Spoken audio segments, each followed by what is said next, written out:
We were totally involved. We were a very, very young church. People today probably could not even conceive about what a young church we were, because we were mostly made up of gay and lesbian people, and the people who loved us and people who saw things. But most of the older settled gay people were in the closet. You know, they had careers, they had jobs, they had reputation. They couldn't risk. But we were young, and we could risk. Troy founded the church when he was 28 years old, the denomination. And we were just young and effervescent and just full of life. Leaving Houston, we're going to be having then our next conference 2 years later was going to be in Toronto, Canada. But what we didn't know is while we were at conference that summer, the CDC started noticing a rare ailment, that young gay men were dying. They called it GRID, gay-related immune deficiency. And there were starting to be little scientific papers written that in New York and in San Francisco and in Los Angeles, there were these little clusters, and they were getting like Kaposi sarcoma. They were getting where they had purple lesions on their bodies, and they were getting wasting disease, and they were getting pneumocystis, which was a disease of older people whose immune system was giving out, and the medical community was very concerned with this, not terribly concerned because they weren't that concerned about the gay community, but there was just this ripple of there's something new going on. But we didn't know. I mean, we were just, you know, came off of this conference that we survived, somehow got through, passed incredibly world-changing, it's turned out to be world-changing legislation out of us that we would hear. And of course nobody knew it. You know, if a tree falls in the forest, nobody hears. Did it really happen? Did it make a sound?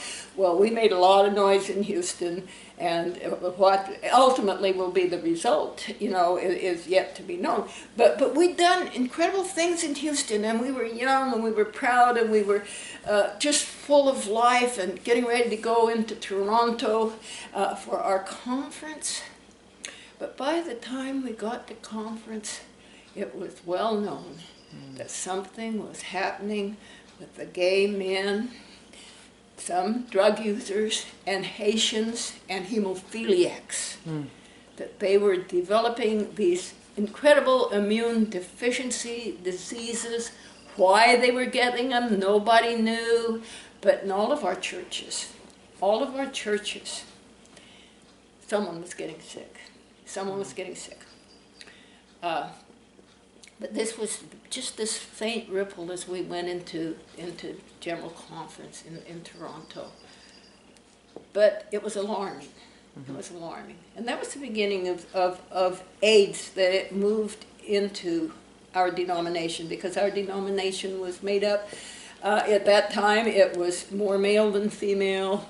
We were young people that were just had the sense of liberation, that we'd been under, you know, we'd grown up under oppression, both from outside and from inside, the way that we saw ourselves, the way the world told us we needed to see ourselves. And we just were out of that, and we were so effervescent, and we were also young. And something was starting to happen. And the world was, still it was being called, I believe, by, at that time, 1983, I think it was still being called GRID, gay-related immune deficiency disease. But some scientists were looking for what it was, what made that happen. And so when we went to the conference in Toronto, there was a concern about it. But what we didn't know in Toronto in 1983 was that probably a third of the men at that conference or in our churches carried the HIV virus. Wow. Which was not even known. HIV is a very slow developing illness. By the time you get to where your immune system has been compromised, that you can get opportunistic diseases, that's far along in the disease itself.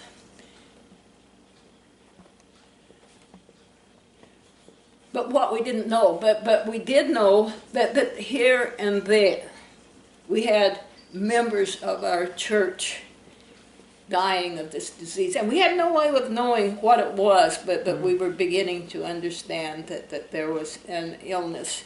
And we were also beginning to understand that while the world did not think much of us anyway, because of the cultural biases and everything, but they also now began to looking at the gay community as being diseased and somehow a danger and infected. And as the news came out more and more, many of us were who say like myself, my brother, whom I love very much, as he became aware, he's very, very science-minded. He wanted me to get away from my church and stay away from my church because we didn't know how contagious it was. Right. And then people started getting the Kaposi sarcomas, they started getting the pneumocystis, and started dying. And it became huge. There's no way of getting around how huge AIDS became in Metropolitan Community Church. All that talk from outside, the churches condemning or labeling, was there any part of that that ever had you questioning, is there something to that, or were you just... No, well, okay, no, there was no way I would leave. There was no way, I was incredibly concerned, and we had no way of knowing, but no, that we were getting more information, but we were, as a church, I never hesitated to hug and to kiss. We always were hugging and kissing people, to hug and to kiss people and to be with people, and it just was this thing that was moving in on us that was so hard to understand. But when did it first hit? First hit Sacramento. Here's now we're moving. General Conference after Toronto in '83 was going to be '85 in Sacramento, my hometown. We had that, and right before conference, we had this young man named Gary Johnson. He was part of our choir. Beautiful young man, young, probably 23, 24 years old. He came into my office, and there's an MCC, even now, but at that time, our offices were very open for people. Anyone who needed to talk about anything, they'd come in. And anyway, Gary made an appointment with me, and he came and he talked to came into my office, and he sat down, and he held out his arm, and he says, "Do you feel that?" And I went on his arm like that. And it seemed like there was a lump. There seemed like a bump. And he said, "I've got AIDS." I said, "Well, Gary, how can you know that?" He says, "Well, I know it." He says, "And I've been talking to Dr. Thompson." We had 2 gay male doctors in Sacramento at that time who both died of AIDS. Oh, wow. The upstart of this, as we're going forward, is you need to understand that 1/3 of our denomination, male, and a lot of women too, women got it, but died of AIDS. And from that moment on, from the time that Gary walked into my office with the case, KS, Kaposi sarcoma, it never stopped. Gary did develop the symptoms of AIDS, and he did die, and his family out in Rancho Cordova called because Gary had asked for me to do the funeral, and I went out to talk to his family. And his mother said, "Gary wants you to do the funeral." She says, "But we don't want anyone from your church there." She says, "And nobody is to know what he died of." That was a time when the coroners didn't want to, they didn't know how it was being spread. That all of a sudden, men in the gay community, if it was known they were gay, were untouchables. They, you know, many times, you know, they weren't treated well or anything. We had, as I said, 2 gay doctors in Sacramento, Sandy Koufax and Dr. Thompson. But they both died of AIDS too, as before it was even known, before HIV was even identified. All of a sudden, instead of feminism, instead of inclusive language,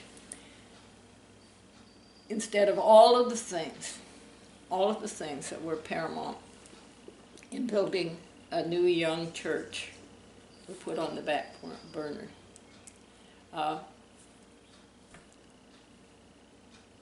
We became the Church with AIDS. We called ourselves the Church with AIDS. Our programs were all about how do we deal with AIDS. Our churches, Sacramento Church, where I was, not only the members of my church, but anyone in Sacramento who was gay, who was dying of AIDS, in their family, the ones who had left Sacramento to go to the big cities, they came home with AIDS to die. And I got to the point where I was doing maybe 2 or 3 funerals a week. I'd look out in my congregation to preach, and I knew the ones that I knew that had AIDS, but I knew the ones that didn't yet know they had AIDS or weren't saying it, because when we gave communion, you reach out. I would always reach out, and I'd cup the person like this, because we do a prayer, and I'd put my hands over their glands, and I'd feel the glands, and they were swollen. The lymph nodes were trying to get rid of the virus. And I'd look into their eyes. Some of them didn't know that their glands were swelling, but some of them did, because they had that look that I called the AIDS look. It was the look of someone bewildered, afraid, incomprehending. I saw that look in their eyes over and over and over again as I served communion. As part of the governing body of our denomination, I would travel, and our clergy were dying of AIDS. And we'd get together and we'd talk about AIDS when we were together, and we'd talk about the funerals. One young man in Pensacola, Florida, Troy and I were there for the church's anniversary. And he had HIV, but he had AIDS. But he was preaching. He was up there one day and he was preaching.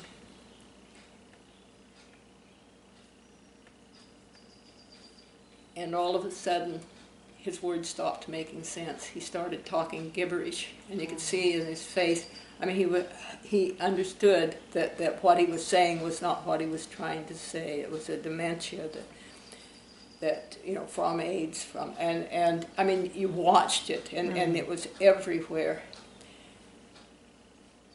And so how do you deal? How do you deal with living through a plague? How do you deal with a president that won't even say the name of the disease? With a medical system that would go totally overboard in parvo, the dogs, or virus in cats, but didn't want to touch, did not even want to touch the AIDS problem. There was no research. The scientists were not working. Our people were dying. They were dying. How do you deal with it? Number one, you deal with it very human. You're in grief. There's absolutely no doubt about it. You are in grief, and you have to I had to let myself feel it. You know, if there's one thing that I have in my life, it's the fact that I can be real. That I'm a real person, and if I'm hurting, I'm hurting. If I'm in grief, I'm in grief. I was in so much grief one time. I was up in Montana. We'd flown in, and our pastor and former elder in San Francisco, Jim Sandmeyer, had just died of AIDS. And we were on a plane flying up to Canada, to Montana together, and talking about Jim's funeral, because we did very elaborate funerals, very, very elaborate funerals. And we were talking about, the censer that was being swung, and just, because he had a very elaborate funeral. And I went to sleep that night in the hotel room, and all of a sudden I was in a cold sweat, and I said, we're all dying. We're all dying. And yet, because of my faith, I knew that I had the one thing that was greater than AIDS. We had that was greater than AIDS. We had that peace that passes all understanding. We had a presence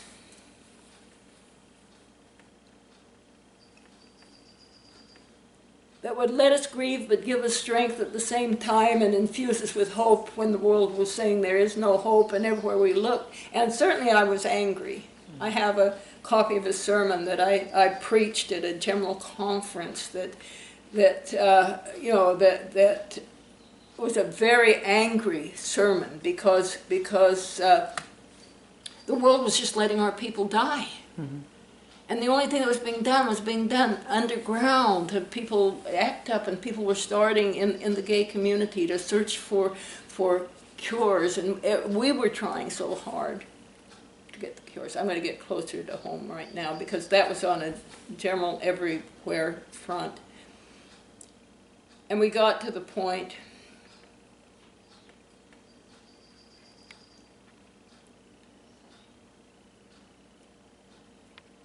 that this enormous movement came across the gay community in the United States, and I believe around the world, that we had to come out.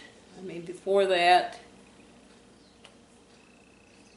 people were very guarded about their identity, and after that's when today started, was because right now people are saying, well, I didn't realize there were so many of them. That's because our community was hidden. But people came out. But in my church in Sacramento,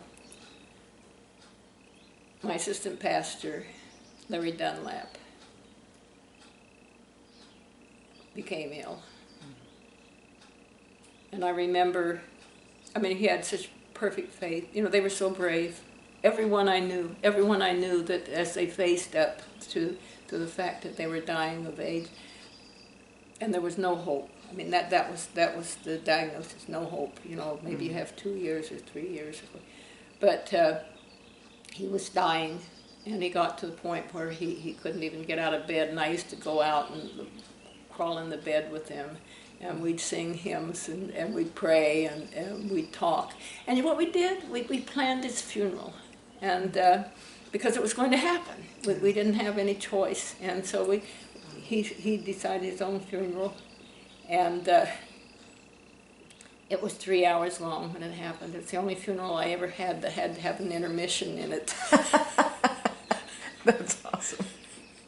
Let people go to the bathroom and smoke.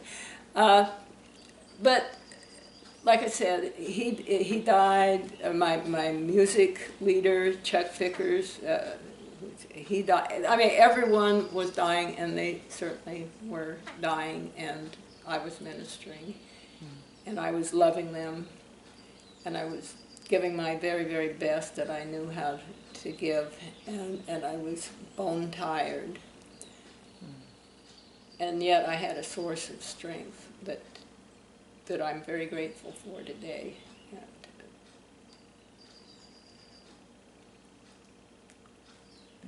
Anyway, death. It's hard. It's probably the hardest thing that you'll ever face. My great-grandmother, when I was 10 years old, had a stroke.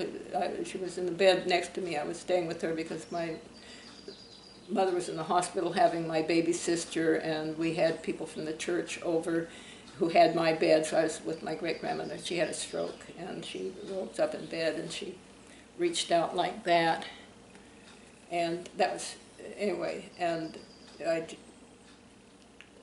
called for the church people, and they called an ambulance. They took my great-grandmother away. That was the last I saw of her, but that was the first death, and I couldn't, it was just so devastating for me. And so death is always, you know, has always been, and I'm a Christian. I believe that there's something beyond. I believe that we have strength to go through what we need to go through when we need to go through it. I totally believe that, and it's very, very strengthening. But death is a very, very hard thing for me to handle, and I praise God. I never got calloused. I never got hardened.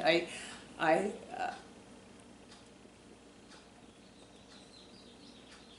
absorbed it. I absorbed it, and I'd hold people like I held the people of the community, and I'd know they were dying, and I just held them. That's all I can say. So, death, and I pray God that I'll never be calloused about anything. I pray God that I will never be calloused about any human condition and suffering. I pray God that I will always be aware, and that I will always feel, and I will always react.